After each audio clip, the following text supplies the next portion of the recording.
Chances are, you've probably seen rear projection in films, even if you didn't know it. It's a filmmaking technique that's largely unfamiliar because it's rarely given much attention these days. Unlike some other flashier filmmaking techniques, rear projection is designed to be invisible, used in the pursuit of naturalism, even though the technique itself is highly unnatural.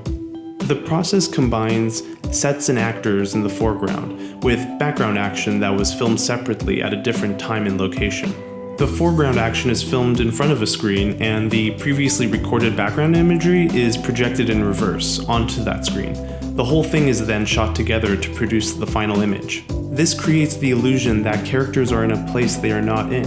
When rear projection was first used in the 1930s, it allowed filmmakers to circumvent the technological limitations of cameras and sound recording at that time. In other words, it made shots that had previously been impossible, possible.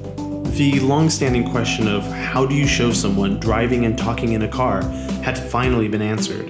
Movies used the process constantly for driving scenes because it made it so easy to record dialogue while outside or moving in a car, especially film noirs.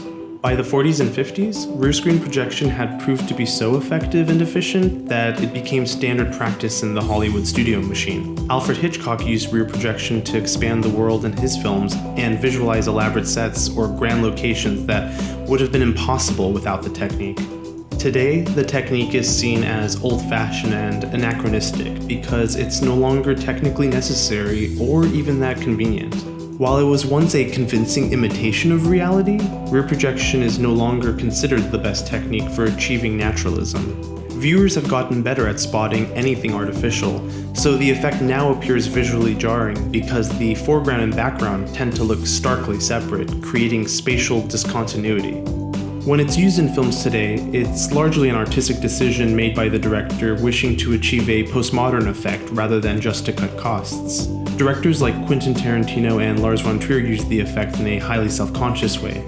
They're aware of the fact that processed backgrounds have come to remind viewers of old Hollywood because they look defective and not real to contemporary viewers, so they can use the technique intentionally to trigger this reaction.